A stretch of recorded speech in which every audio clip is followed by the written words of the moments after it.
semestre de muita gente aqui e é o primeiro de alguns, né? Eu quero saber quem está aqui pela primeira vez. Amém. Seu nome? Enoque. Ele voltou. Ele não foi. Eu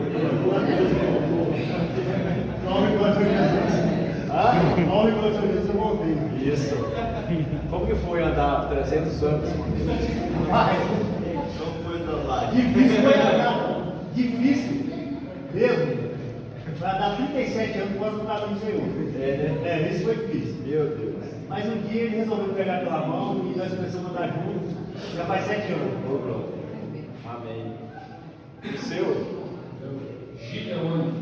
Gideone. Comenta para frente. Maravilha. Gideone, você perseguiu até desfalecer, né? Os inimigos. Não. Ele foi Gideão.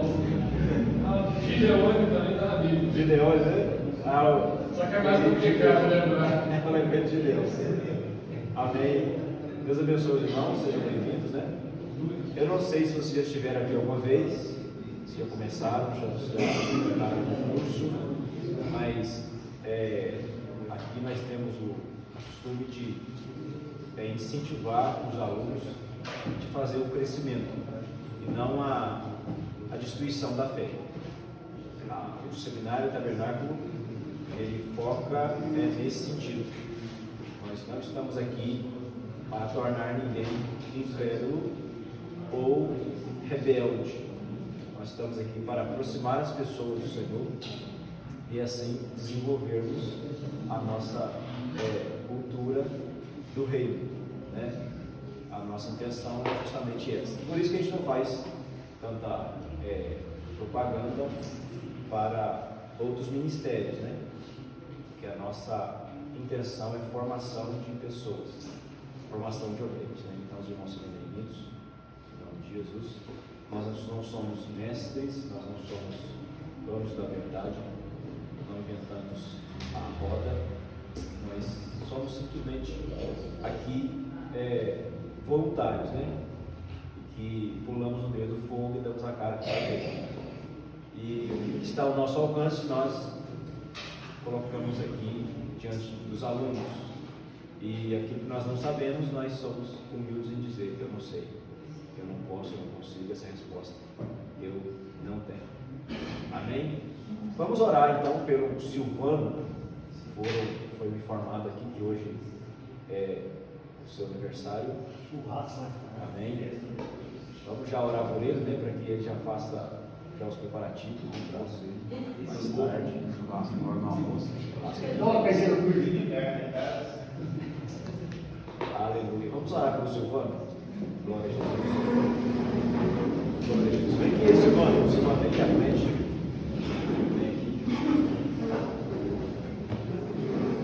Aleluia.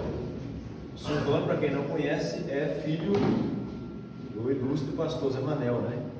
Que eu considero que obtém uma unção de evangelista. O pastor Zé Manel é um desbravador e também um cara que eu, assim, se fosse para mim olhar e falar o que você julga dele, também um apóstolo, né? Pioneiro na fé. E que honra, né? Que maravilha, né, Silvano? E hoje você está completando mais um ano de vida. Vamos orar por você. Lembrando que todos os alunos que completar o ano, dia, semana que você está aqui no seminário, você é só nos informar que nós oramos por você também. Amém? Não é por ser o Silvano, mas você deve me informar. Meu aniversário é dia tal, eu queria que orasse por mim. A gente faz a oração por você também. Amém? Vamos orar? Pai, em nome de Jesus, nós queremos te agradecer pela vida do Silvano, teu servo que tem, ó Deus, completado aqui esse ministério de ensino. Senhor, em nome de Jesus, como o Senhor foi com o pastor Zé Manel, como o Senhor tem ainda sustentado, ó Deus, como o Senhor prosperou o seu ministério, fazendo dele, ó Deus, um ganhador de almas, eu te peço, e aquilo que o Senhor tem na vida do Silvano, o ministério ao qual o Senhor tem chamado ele, Senhor, em nome de Jesus, seja talvez estar atrás do púlpito ou em uma empresa, Senhor, independente da área que ele executar, mas que ele seja, ó Deus, um pregador do Evangelho, aquele que anuncia as boas novas. Pedimos a Ti, Espírito Santo, que o Senhor venha dar, ó Deus, nessa hora, uma bênção especial ao teu filho. em nome de Jesus. Senhor Jesus, que o teu nome seja glorificado através da vida dele e que o reino dos céus seja, Senhor, engrandecido através do seu viver e vidas sejam tocadas. Peço também que o Senhor ministre sobre a sua saúde, da cabeça aos pés, que o Senhor ministre, Senhor, cura física também, em nome de Jesus. Se há algo, ó Deus, também na sua casa, na sua família, há algo, ó Deus, talvez na sua percepção é impossível aos homens, nós cremos, ó Deus, em nome de Jesus, no milagre, na bênção do Senhor para o teu servo nessa manhã, em nome de Jesus. Que o Senhor receba a nossa gratidão pela vida dele e que o Senhor, ó Deus, uma vez mais, ó Deus, venha ministrar sobre o teu filho uma bênção especial. Que o próximo ano seja um ano, ó Deus, onde ele viverá, ó Deus, ainda o melhor, ainda aquilo que o Senhor tem para a vida dele. O melhor nós já temos, que é Cristo, é o Cristo crucificado que ressuscitou dos mortos. Mas nós queremos que tem uma bênção especial para o Silvano ainda, neste próximo ano, em nome de Jesus, nós concordamos e oramos. Amém.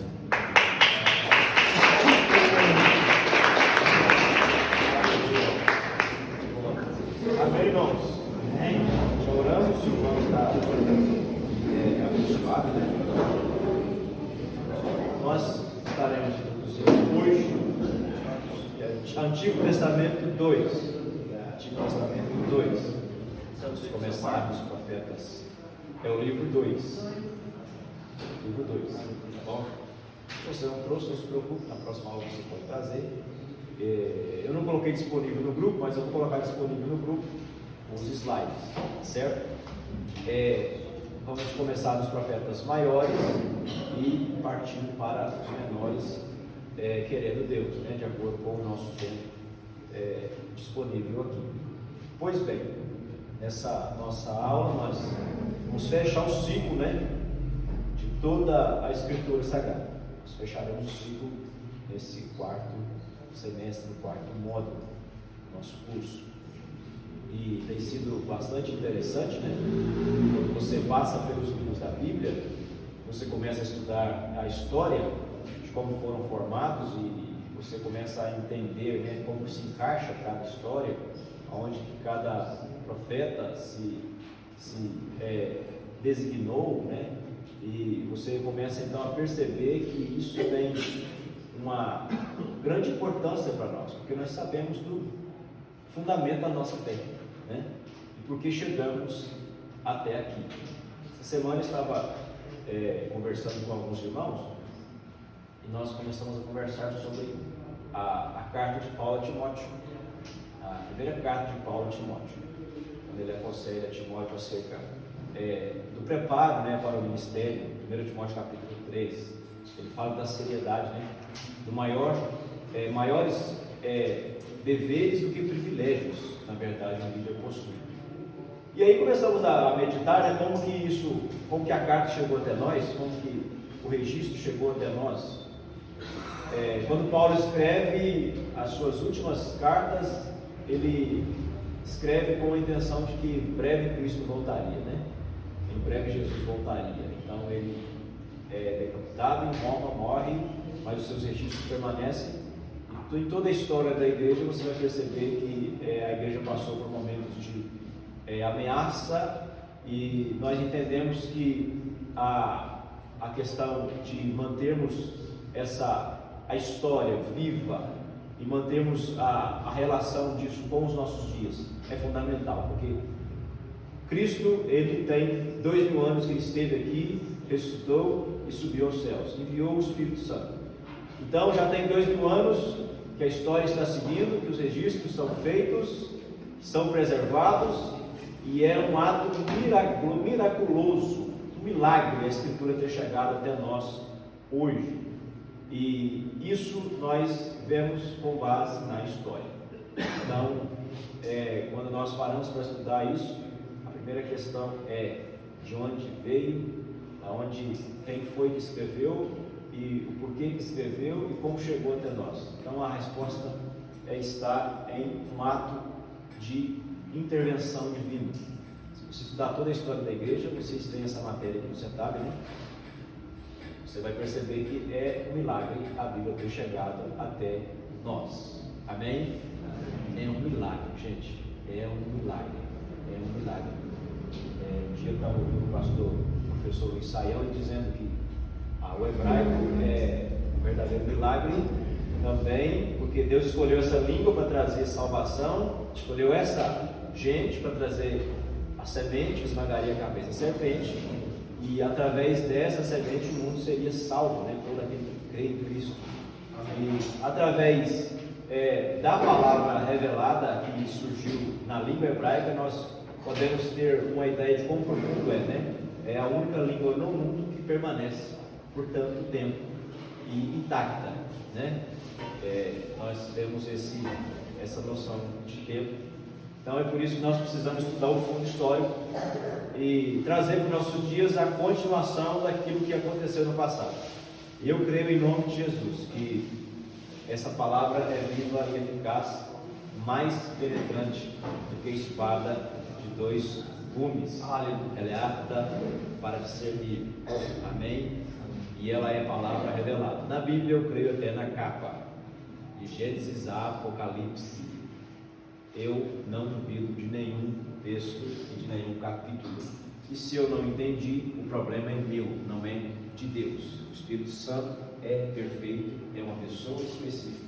Ele inspirou pessoas e a Bíblia é completa em seu conteúdo, não necessitando também de atualizações. Amém? Vamos deixar bem claro isso. Então, profetas maiores. Quero fazer uma pergunta. Quem já leu aqui os profetas maiores? Levante a mão. A maioria já leu, né? Profetas menores. Amém.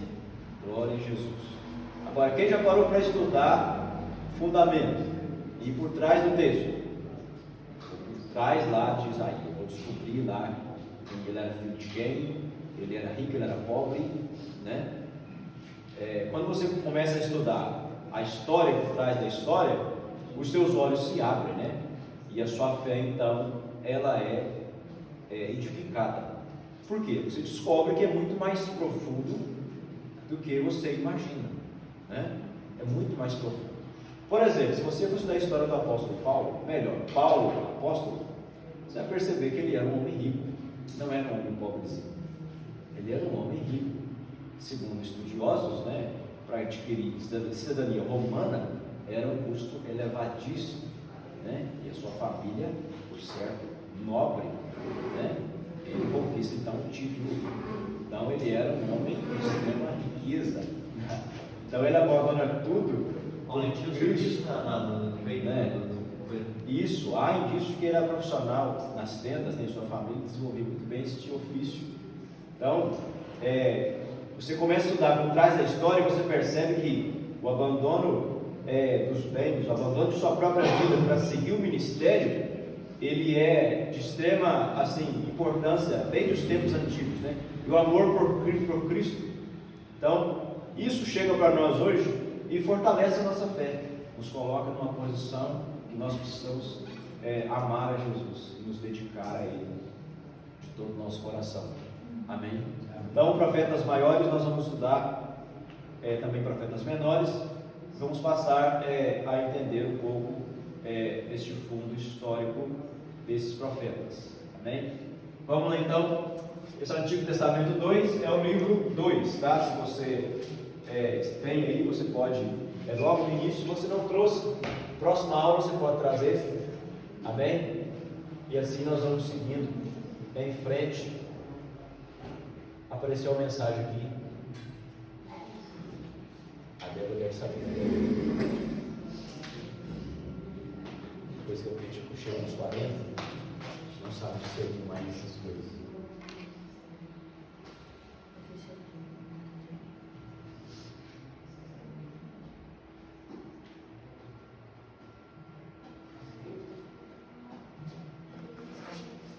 Ok, obrigado. Introdução aos proféticos. Gente, como eu já falei para vocês, esse módulo trata dos profetas maiores e profetas menores.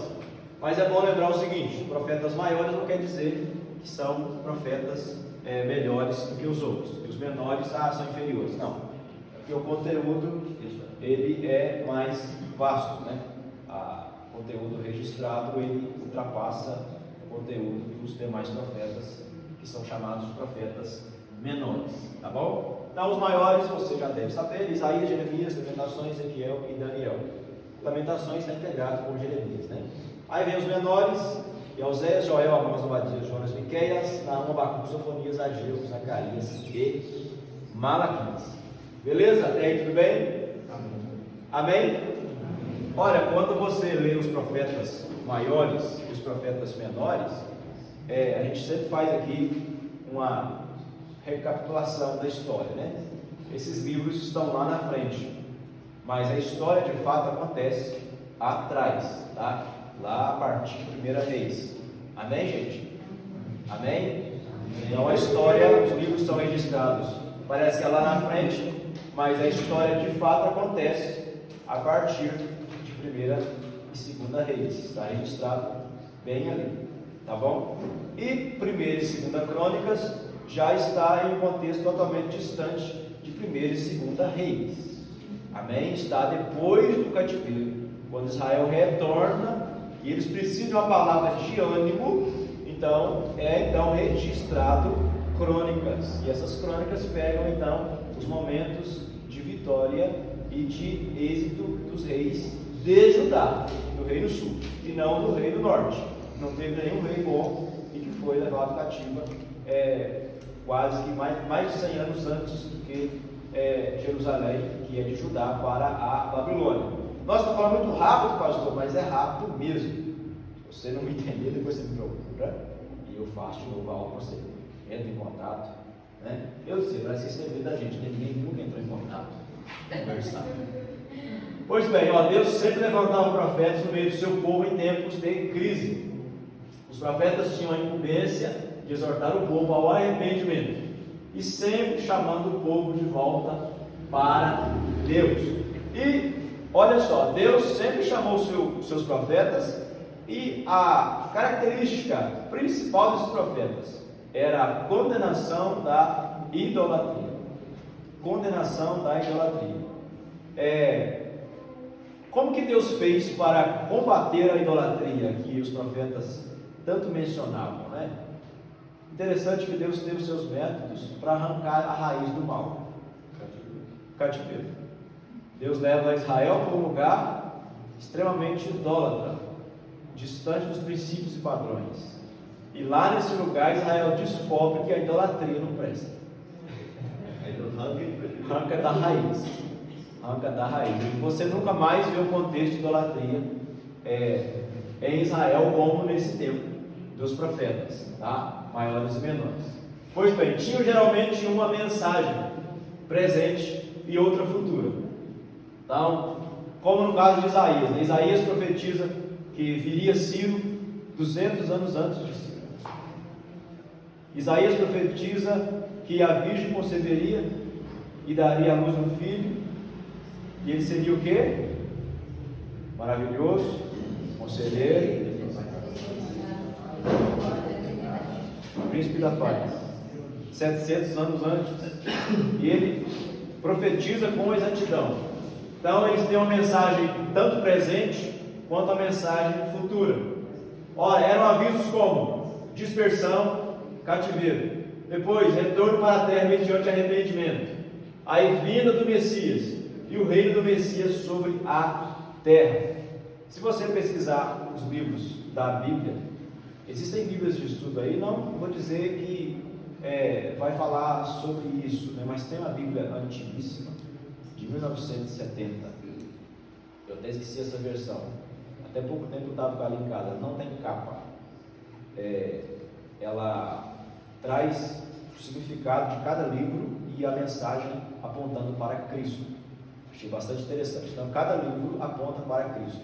Então uma mensagem, a vinda do Messias, ela está integrada a cada livro tem o seu significado. E o reino do Messias sobre a terra, nós vemos isso em Isaías, lá no finalzinho, né? Interessante que o livro do profeta Isaías, que vamos estudar um pouco hoje, ele é considerado uma mini Bíblia do Antigo Testamento. Quem sabia disso? Amém? Alguns sabiam, né? Um judeu sabia desse ponto interessante. Curiosamente, 66 capítulos. Tempo dos profetas, sendo do 9º até o 4º século antes de Cristo. Nos dias de Samuel, o ofício de profeta foi instituído quando a nação foi dividida em dois reinos. Então começa a partir do profeta Samuel a instituição de profetas. E até o momento, Israel, quando sai do Egito, entra em um período que nós chamamos de juízes, né? Você já estudou aqui, que corresponde a um tempo de 240 a 350 anos de duração. Dentro desse período, Israel não tinha rei, né? Então Israel, ele seguia alguns que Deus levantava de tempos em tempos, após a morte de Josué e de sua descendência, de sua geração, né? Mas apegada à obediência aos mandamentos, à lei mosaica. A partir disso aí, houve então gerações futuras que haviam se esquecendo do mandamento. Deus então levanta pessoas, que são os juízes, mas até o momento não havia aquele desígnio. Não, eu sou profeta do Senhor, o Senhor me escolheu, assim diz o Senhor. Então a partir de Samuel é que vai ser instituído esse ofício. E quando Samuel então morre, quando Samuel já falece, Deus já institui então o quê? O rei. Deus institui o rei oficial, que já começa com Saul, que aparentemente foi um mau rei. A princípio, nossa, esse cara não valia nada, mas ele foi ungido do Senhor, ele teve a sua chance, tá? Não queria ser, escondeu, e tinha postura de um bom rei, né? Não queria ser rei, e o profeta Samuel apontou ele: você, o Senhor te ungiu, mas depois ele se desviou. Lá em Atos capítulo 7, você vai ver o primeiro mártir, Estevão, afirmando os 40 anos de reinado de Saul, né? Então ele reinou 40 anos também. Interessante, né? Muito interessante. Então o ofício de profeta começou lá no tempo de Samuel. Após, quando Salomão entra, né, para ser então ali o rei de Israel, ele entra em um processo de prosperidade. O Senhor abençoa toda a nação, e com a morte de Salomão então é que chega então o nível de maior profecia, porque o rei de Israel se separa, 10 tribos indo para o norte e 2 tribos ficando para o sul. Até aí tudo bem? Amém? Amém, gente? Amém. Porque a partir desse tempo, já que Israel não queria um líder divino, Israel queria um líder humano, Deus precisava então intervir. Olha, isso aqui não é meu, eu não gosto disso aqui. Então, para isso, ele levanta os profetas. Até o momento, os juízes não havia, porque não tinha a designação de Israel como um líder, tendo um líder humano. Mas a partir da designação de Israel como líder humano, Deus envia profetas para mostrar a sua vontade.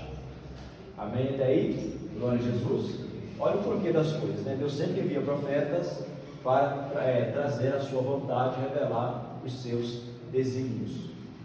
Pois bem, os profetas, eles atuaram de forma objetiva por cerca de 500 anos, vindo até a decadência dentro do período que conhecemos por interbíblico. É o período que corresponde entre o Novo e o Antigo Testamento. É um período ali de mais ou menos 400 anos, onde não há registros de revelação. Esse é o período interbíblico ou intertestamentário, tá? Então, o período dos profetas, ele chega até esse ponto, e antes dos 400 anos antes de Cristo, cessa então a revelação. Por isso que você vê João Batista pregando, é certo? E a multidão indo até João, porque até então não havia um profeta, 400 anos sem uma revelação, sem uma direção, né? Segundo os estudiosos. E o povo estava sedento por algo. E quando encontram o profeta João Batista, ungido do Senhor, né, aquele que iria abrir o caminho para o Messias, acredite-se que quando João estava iniciando o ministério e pregando a mensagem do arrependimento, da conversão, havia um avivamento geral na terra de Israel. Havia um mover divino naquele lugar. Porque afinal de contas, quando ele estava pregando, Jesus já estava presente também na terra, né? Quando Maria visita a Isabel estava com a Isabel já estava no 6º mês de gestação. E o João Batista, quando houve a salvação de Maria, chegando na porta, né, ou no portão, que seja na casa de Isabel, o filho salta do ventre, né? E ela diz: olha, bendito é o fruto do teu ventre, né? Por quê? Porque o João Batista já identificou, já era cheio do Espírito no ventre da mãe, já foi profetizado também. O pai dele ficou sabendo através de um anjo que a esposa engravidaria. Então, irmãos, olha só a profundidade. Quando o João Batista está profetizando, quando ele está fechando o ciclo ali dos profetas do Antigo Testamento, porque ele é conhecido também como profeta do Antigo Testamento, ele fecha o ciclo a partir de Cristo, que inicia o processo, então, o quê? Da nova aliança, né? Do Novo Testamento. Então ele pega o finalzinho do Antigo Testamento, os 400 anos de silêncio, se encerra com João Batista e um grande mover de avivamento na terra de Israel, quem estuda o grego, quem estuda a história mais profunda, o significado, eu vi o pastor, eu sigo ele, vou até te dar um conselho. Pastor, ele não é cantor não, tá? Rick Renner. Eu falei isso com o pastor um dia, mas é aquele cantor, eu falei, pelo amor de Deus, fica um negócio desse, né?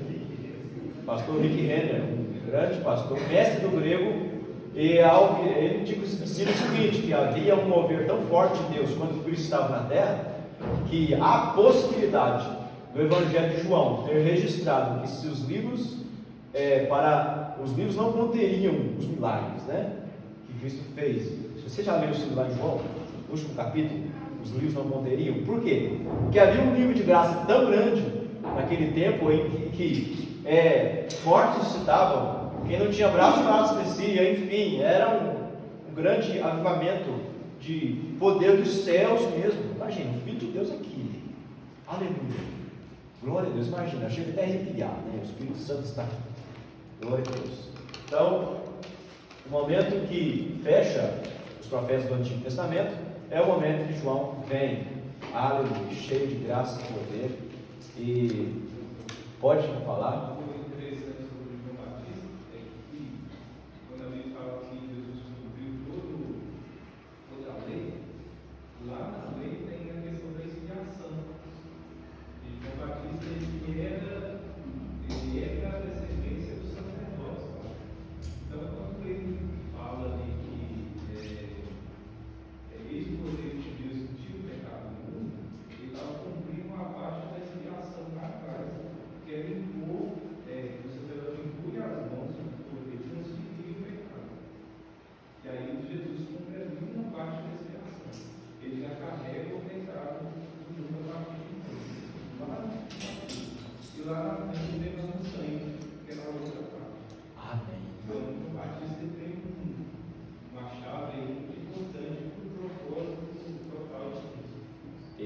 Ele abre o caminho dele, ele abre o caminho profético. Eu acho interessante que Deus vai interligando a história. Deus tem compromisso com a palavra dele, amém? Amém, gente? Amém. Deus tem compromisso com a palavra dele. Passa o céu e a terra, mas nem o Jó do tio se tirado. Deus tem compromisso com a sua palavra. Aí Deus, a palavra de Deus se cumpre, então, através de João Batista. Ele efetua, né, ali a classe da sua ordem sacerdotal, e Cristo vem debaixo dessa mesma profecia, né? Então vem tudo seguindo a profecia, e nós precisamos nesse tempo também pegar essa chave para a gente, que você precisa seguir o que a profecia diz, você precisa seguir o que a palavra está dizendo e estudar isso a fundo. Então Deus completa a sua palavra, Deus não deixa nada de fora, ou não se esquece de nenhum ponto. Muito interessante o que o pastor Alberto disse. Mais alguém fazer alguma colocação? Não? Então, período de silêncio, e o profeta João Batista foi o último dos profetas do Antigo Testamento, apesar de estar registrado, né, no Novo Testamento. Encerra esse tempo. Ao tema principal dos profetas. Tema principal. Aos temas principais estão ligados aos dois cativeiros. Primeiro, Reino do Norte, invasão da Síria. Então, as 10 tribos são invadidas no ano 722 a.C. e são levadas cativas para a Síria e nunca mais retornam. Tá bom? Há alguns que especulam dizendo que alguns retornaram, né, quando o Ciro liberou, mesmo estando em terras distantes, mas não há o registro. Então nós ficamos aqui com tese de que eles foram levados para a Síria e nunca mais retornaram, tá bom? E o reino do norte não teve nenhum rei temente ao Senhor Deus, tá bom? O reino do norte, Central e Samaria, eles se desviaram totalmente dos caminhos de Deus e da sua lei, tá certo? Amém? E o reino sul, a invasão babilônica em 605, quando começa o cerco feito por Nabucodonosor. Ele faz 3 cercos, né? 605, aí ele cai para 595 e 586. Jeremias, você acha que Jeremias foi cativo também, junto ali? Jeremias, olha, pelo que a história nos informa, ele não foi. Ele ficou. Isso aí. Isso aí. Não temos essa informação biblicamente falando. Agora, pela história, eu não sei se alguém aqui já descobriu. Mas, todavia, que eu estudei, não tem essa informação que ele foi. A última informação é que poderia ter sido morto no Egito. Tá? Mas vamos aprender isso mais à frente. Tá certo? Amém? Podem ser destacados a partir do cativeiro babilônico. Então, os profetas, você consegue colocar eles numa seleção de distinção e saber quem são de fato, quando você entende o cativeiro babilônico. Tá? Quando o cativeiro babilônico acontece, existe uma divisão do tempo, né, e você consegue distinguir quem os profetas que estavam de fato antes do cativeiro e os que vieram depois do cativeiro, e os que viveram lá cativos. Amém? Vamos lá aos pré-exílicos, ou seja, aqueles que viveram antes da invasão babilônica. Os que viveram antes da invasão babilônica são Obadias, Jonas, Joel, Amós, Oséias, Isaías, Miqueias, Naum, Abacuque, Sofonias e Jeremias. Então, esses são os profetas que permaneceram ali profetizando antes da invasão babilônica. Tá certo? E pós-exílicos é Ageu, Zacarias e Malaquias. Você já leu o livro de Neemias e Esdras, né, e também Esther, estão lá nos livros históricos, né, lá antes de Jó e Salmos. Você vai perceber que Ageu, Zacarias e Malaquias estão inseridos dentro desse contexto. Amém? Amém, gente? Amém. Então vocês estão sabendo de tudo. E os do exílio são Ezequiel e Daniel. Ezequiel está lá à beira do rio Lai e ele tem uma visão. Que interessante, né? Visão surpreendente. Aí Daniel, ele é levado também cativo, ele já vai adolescente, e lá você sabe da história toda, né? Não precisa contar aqui, vou ganhar tempo. Profetas maiores, então, vamos lá começar assim o nosso conteúdo. Nós já estamos dando sequência aqui. Isaías, você já leu, e é um profeta que tem bastante peso nas suas profecias, tanto quanto ao Messias, quanto ao reino vindouro, né? Viveu durante os reinos de Uzias, Jotão, Acás e Ezequias. Foi também contemporâneo dos profetas Oséias e Miqueias. E sua família possui alta posição e vivia entre as elites políticas de Jerusalém. Lembrando, pessoal, que o conteúdo que estamos passando aqui é o mesmo daqui. Amém? A gente só coloca assim na batedeira, faz um bolo e traz para você, já tudo mastigado, mais resumido. Isaías, ele era de família de alta posição e ele tinha uma facilidade de transitar ali na elite mais forte de Jerusalém. Ele tinha acesso aos reis, né?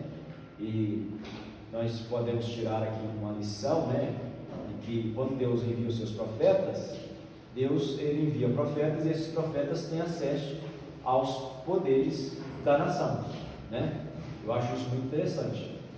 A nação de Israel ela foi influenciada diretamente pelos profetas e os reis foram influenciados pelos mesmos profetas. Você observa o rei Davi. Quem falou que Davi era um sanguinário e que ele deveria se arrepender, se converter pelo crime que havia cometido? Quem falou com ele de cara? Natan. Natan foi lá e falou com ele. Fez até uma parábola, né? Você conhece a história direitinho. Então, eles batiam de frente com os reis. Não tinha esse negócio de ir lá, eu vou tirar uma farinha lá, vou bajular o rei. Não. O profeta, de fato, que dizia assim diz o Senhor, batia de frente com o rei. Batia de frente. Então, Isaías, ele tem essa facilidade de transitar no meio dos mais poderosos e ele tem acesso, né? E era chamado no finalzinho do reinado de Uzias e, ao que tudo indica, ele foi morto, cerrado ao meio, a mando do profeta, do rei Manassés. Ele contesta e ao final ele é cerrado ao meio. O fim dos profetas é um fim assim, drástico, né? Violento, enfim, uma tortura. Você vê, lá o apóstolo João, na segunda tradição judaica, ele foi jogaram ele dentro do caldeirão, né? Falar, mas é o único que morreu morte natural, mas o cara se lançado no caldeirão de azeite fervente. Para mim é a mesma coisa, ele só não morreu. Então, o fim dos profetas do Senhor não foi um fim muito agradável, né? O próprio João Batista encerra, mas ele é decapitado no final. E posso dizer uma coisa para você?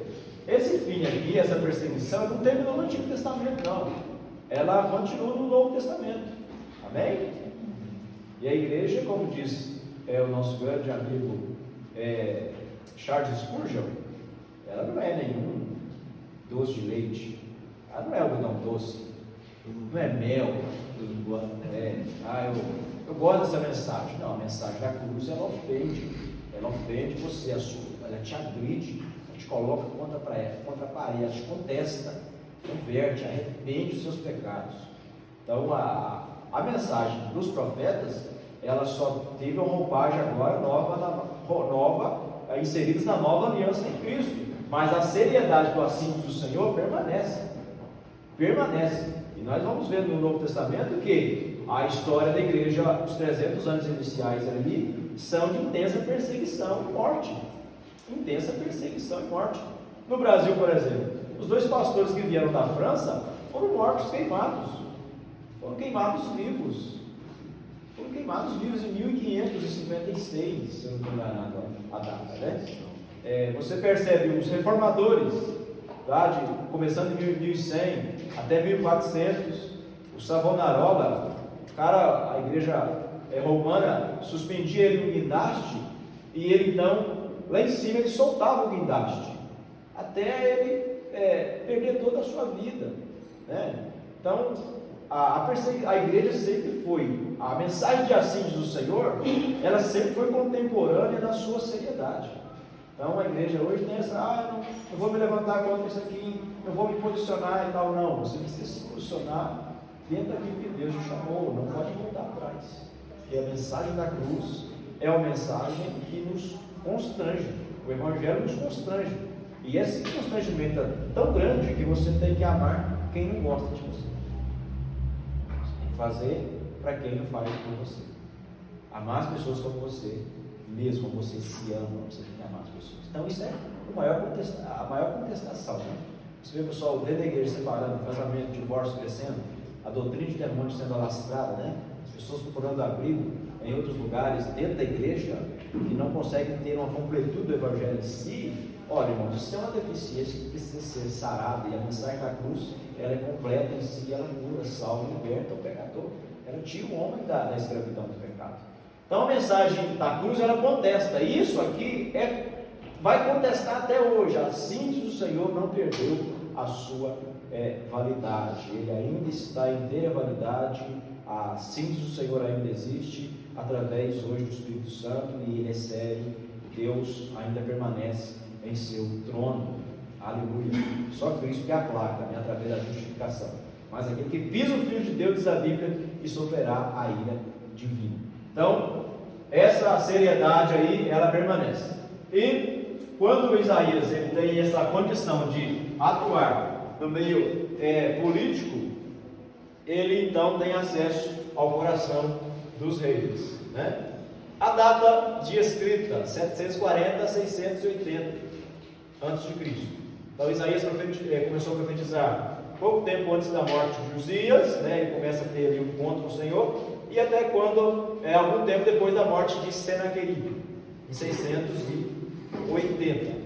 Amém? Faz a conta comigo aí, quanto tempo durou o ministério de Isaías? 60. Ah? 60? 680 é quanto? Vou voltar, faz a conta. Está chegando meio-dia, né? Eu chego meio-dia, está aqui desde as 7 horas da manhã. Eu entendo o seu cérebro, está cansado. Quantos anos durou o ministério de Isaías? 60 anos. 60 anos. O cara é pastor há 10 anos, né? Tô cansado, estou com depressão. Ai, beijo para você. Toma um leite para você revigorar, né?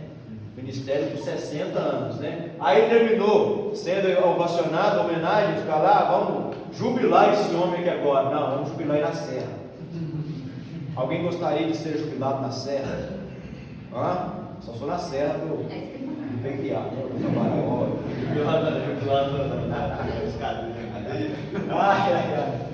Beleza, então 60 anos de ministério.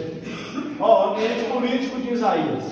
Ambiente político. Considerando o cenário internacional, aí você vai ver invasão do norte e do leste, por Tigrete do deserto. Aí você vê a invasão de Samaria por Sargón e Salmanasar, e a invasão de Judá ao sul e a parte oeste. Então esse é o cenário internacional. Havia invasão de todo lado. Havia invasão de todos os lados para Israel. E o aspecto nacional o rei do norte estava derrotado, estava seguindo em direção à Síria, captura total, vão embora, sendo preso. E Judá estava o quê? Entregue à idolatria pelo rei Acaz. E o próprio rei toma o próprio filho e sacrifica no fogo para tentar parar a fúria divina, mas não era esse o objetivo de Deus. Olha só o cenário que esse Isaías é chamado, né? É chamado no cenário de abandono da fé, de abandono dos estatutos divinos, né? E ele viu o vizinho embora, né? Viu a vizinha Samaria sendo invadida, as 10 tribos do norte sendo levadas cativas. E você vê o desespero de Isaías, né? Você consegue fazer conjecturar, né? Vamos falar o termo chique, pensar o desespero de Isaías ao ver as 10 nações em cativeiro. E a partir disso aí começa então a profetizar e a liberar a palavra assim do Senhor. E ele então ministra durante 60 anos de maneira brilhante e de forma consolidada, né? Não volta atrás. Esse é o cenário político. E o ambiente espiritual. Lembrando que o cenário político, né? O pessoal fala assim, vamos orar, vamos profetizar aqui para dar tudo certo. Amém, vamos crer. Mas esses aí profetizaram um cenário de uma política suja, tá? Um tempo de idolatria, de afastamento de Jeová, culto ao Senhor. Tá certo? Então, não se espante com o cenário que Deus te chamar. Não se espante. Eu vejo muita gente hoje com medo do tempo atual. Como que vai ser essa menina aqui, 8 anos de idade, daqui a 20 anos? Aí eu estou com medo como que vai ser. Eu já presenciei até crentes com medo de ter filhos, né? Eu não sei se é profeta da Shopee, se é pastor da Shopee, mas deve ser. Mas o contexto político de Isaías não era um contexto favorável, não. Tá? Era ir de frente e anunciar. Então, o ambiente espiritual. Já falei, né? O ambiente espiritual. Israel faz aliança com nações estrangeiras. E essas nações vêm, então, ocupam seu lugar de domínio. Israel, então, entra sendo vassalos, né? Sendo dominados por essas nações. E o rei Acaz, ele faz aliança política, né? Começa, então, um período de aliança política, e ele, então, começa a servir o Tiglat-Pileser. Aí depois o rei Ezequias, sendo filho, sucessor, faz a grande reforma, né? Institui de novo o culto ao Senhor, só que no final ele faz também alianças com outras nações. E é aqui o famoso relato, né? De um anjo que desceu no arraial dos assírios e matou 185 mil. Lembrando que o profeta Jonas foi enviado até onde? A capital da Síria. Onde era a capital da Síria? Nínive. E segundo diz a história, a Nínive era tão cruel que os métodos de tortura e morte eram terríveis. Terríveis. Já falei aqui uma aula, não vou falar de novo não. Mas é constrangedor até falar esse negócio aqui. Eles eram sentados em ferros pontiagudas, né? Eles eram mortos ali, os prisioneiros. E você encontra Jonas agora, meu Deus do céu, na situação, rapaz, esse pessoal merece um fogo. Eu vou pregar, mas eu estou torcendo para que ninguém se arrependa. É o único cara que prega e não quer que ele se converte. É o Jonas. Mas ele esteve lá e o Senhor então moveu através da oração de Isaías, envia o anjo e mata 135 assírios. Amém? Vamos lá, o propósito do livro. Há 2 propósitos específicos. Profetiza o sofrimento do servo do Senhor. Já leu Isaías 53? Amém? Amém, gente? Amém. Ou ele foi moído pelas minhas transgressões. O castigo que nos traz a paz estava sobre ele. E uma perguntinha básica aqui, só para nós fechar e está concluindo a aula já, máximo 5 minutos. Você acha que Jesus é feio ou é bonito? O pastor do Betiosen é até engraçado, um dia eles estavam comentando isso.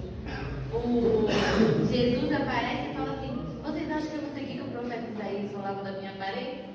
E tipo assim, ele falou que ele não era. Eu não cheguei nessa temporada aí. Não. Tem uma parte que ele fala para as mulheres. Mas quem acha que ele era? O aspecto, a Bíblia fala que o aspecto dele não era. Não é, Né? tinha. Agora hoje eu acho que. Não, naquele tempo lá. Tá, não tinha. Eu acho que não tinha. Não. Era assim, arrasado. Cara, assim, era o tipo João Batista do Tetioso. Assim, mais ou menos. Nossa, aí não. Ele deve ter chegado pelo sol, né? Pelo clima, Olho verde ele não tinha, nem azul. Não. Cabelo loiro também. Cabelo comprido ele tinha sim, barba também. Cabelo Claro, com certeza, magrinho com certeza. Não, esse quadro aí, esse pinto aí, sai fora. Não. Eu acredito assim, 1,75 m, 1,80 m, aproximadamente aí uns 80 quilos, 75, 80 quilos. Músculo, não é banho não, músculo. O cara trabalhava na vida. Mas eu não creio que ele era feio não, tá gente? Simplesmente não creio. Mas a Isaías diz lá, olha, podemos fazer. Há especulações, né? Eu acredito que aquilo ali é a prefigura do que estava na Via Crucis. Por causa da ideia das escolhas dos reis, né? Sendo Escolhidos estudado. Britão e tal. Ou então, diz que assim, em comparação com as outras pessoas, ele não teria nada aparentemente que fosse atrativo. Era uma pessoa comum. Porque Cristo tinha que ter uma saúde perfeita, porque senão ele não existiria a cruz. Tinha que ter um porte físico, músculo, né, Francisco? Estou ensinando aqui já. Tá bom? Então, vamos lá. E o segundo ponto é o livro de tamanha abrangência. Ele fala da queda de Lúcifer no passado, descreve a invasão babilônica, né, mais de um século antes. Imagina um profeta profetizar isso hoje, né? Mais de um século. O cara vem na igreja e revela o CPF, você quase morre, cai os dentes da boca. Meu Deus! Imagina o cara revelar 100 anos pela frente. Essa eu quero ver. Aí ele fala do reino da Pérsia, mostra cativeiro, profetizou a vinda do Messias. Aí a profecia também fala do ambiente escatológico, compreendido como milênio, e ainda descreve a criação do novo céu e nova terra. E a mensagem de Isaías é o seguinte: ele ataca a idolatria e contrastando, né? Você já viu lá no capítulo 44 até o 46, ele falando daquele que toma madeira, né? E faz dela um ídolo. Aí ele também exorta contra a prática de consultar os mortos, amém? E chama o povo para o caminho da justiça. Olha só, Israel ele se dedica à maldade, violência, assassinato e roubo. Essa é a nação que Isaías estava presenciando. Esse era o povo. E Deus é um Deus justo. Sempre apontando Jesus, né? Justo. Isaías Sempre apontando. Sempre apontando. Você percebe que lá nos Salmos, o salmista vai dizer que a base do trono de Deus é justiça e verdade. Então Deus é um Deus justo e verdadeiro. Por isso que eu disse no início aqui, você não entende as coisas, não entende a Bíblia no texto. Tem gente que questiona, que é cético, que não crê mais. Eu vou constatar. Não, você precisa crer que o erro é eu e você que não compreendemos, porque Deus ele é perfeito, a sua lei é perfeita, justa e boa, ele é agradável, seus mandamentos não são pesados. Eu vejo o pessoal falar, mas porque Deus, o povo cristão é machista, né? Coloca as mulheres para não falar nada na igreja. Paulo disse isso, o povo de Deus, eu não sei, ofende. Gente, não existe. Toda a história, uma nação colocada dentro de um padrão de preservação dos direitos da humanidade. Pastor, uma coisa interessante. Eu acho interessante isso. Mano, falou que já aponta para Jesus. E Isaías 58 é um capítulo que é interessante, que ele fala sobre o verdadeiro jejum. E num contexto que a gente vai ver depois o próprio Jesus trazendo de volta. Né? Que não adianta vocês jejuarem, mas o resto está do mesmo jeito, né? Só um momento ali. Então é legal porque volta nisso, né? Volta não. Fala disso antes e depois. Antes e depois. E o verdadeiro, a mensagem de Isaías, ela é muito contemporânea, né? Ela interliga essa relação de seriedade do reino e de vida e conduta, né? Não só você pregar nos cultos, mas você pregar na sua vida normal. O senhor me permite? Pode falar. Encerrando. Só a respeito de Jesus, o senhor conjecturou Jesus um cara muito forte e até razoável. Mas vamos colocar assim, o senhor acha que ele era manso, aquela vozinha gostosa de ouvir? Olha, pode ser que sim, algumas vezes, e com certeza, algumas vezes não. Porque ele não vai chegar no templo e vai encontrar os cambistas e falar, povo, olha para mim aqui, sai para lá, minha filha, dá licença. Ele disse que entregou o chicote, o azorrague, né? Então eu não vejo o cara pegando chicote para colocar ele no bolso e passar a mão. Pedir licença, né? Tudo difícil. Deixar os fariseus de rastro de Minas. Sepulcros caiados. Como você acha que foi o tom da voz? Deus já vai cada ligado. Então, eu acredito assim, há momentos de doçura, momentos de alteração de voz. Tom, né? Com certeza. Isso é ele, tá? Só pegando isso não. Nascimento do Messias, Isaías é um profeta da exatidão, que assim como menciona pelo nome, imperador Ciro da Pérsia, 2 séculos antes do seu surgimento, ele deve ter sido o nascimento de Jesus, chamado de Emanuel. Gente, isso aqui é fantástico. Eu quero encerrar essa aula de hoje. Na próxima aula a gente vai entrar em Jeremias, fazendo uma pergunta para nós aqui. Será que nós vivemos o Evangelho de fato? Será que nós pregamos de fato o Evangelho? Será que nossas igrejas estão fazendo propaganda de um Evangelho que na verdade não tem base bíblica? Será, irmãos? Será que o contexto que nós estamos pregando, nós estamos levando a mensagem da cruz?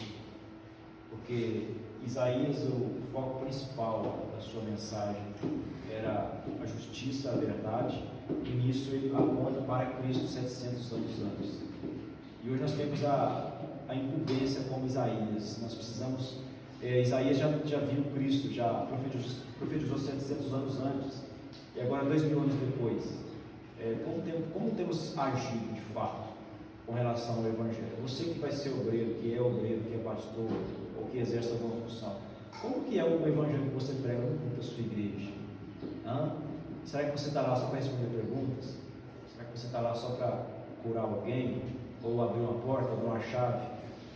Ou você vai estar lá para, enfim, trazer solução para os problemas das pessoas? Traga Cristo. Traga Cristo. O Evangelho precisa ser pregado. E Cristo é o centro desse Evangelho. Ele é a boa notícia. Ele é a boa notícia. E hoje nós precisamos defender a mensagem da cruz, a mensagem bíblica. A mensagem bíblica. tudo volta para a cruz, tudo está ligado a Jesus. Então o profeta ele vai se levantar, o Senhor dá essa incumbência, seriedade, e ele então vai ministrar, e até hoje é chegado até nós o que ele disse lá anteriormente. E hoje, como que vai ser daqui para frente? Será que a mensagem, você prega a mensagem da cruz?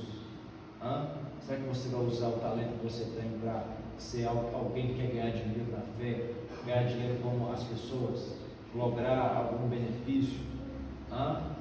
Porque o Evangelho não é assim, não é essa mercadoria que muitos estão colocando à mesa. O Evangelho significa a boa notícia, e a boa notícia é Cristo, este crucificado. O Evangelho não nos traz uma posição de privilégio, mas sim de dever, muito mais do que privilégios. Então, como Isaías profetizou e permaneceu fiel até ler diante da serra, eu e você precisamos também adquirir uma postura de seriedade, de pregar de fato o que é o Evangelho. Amém? Então a nossa aula termina aqui. Isso, nós sempre fazemos menção. Você precisa encerrar a mensagem com uma mensagem da cruz. Com a mensagem da cruz. É a segurança que nós temos. Amém? Entendeu tudo? Amém? Glória a Jesus. Vamos orar. Vamos encerrar.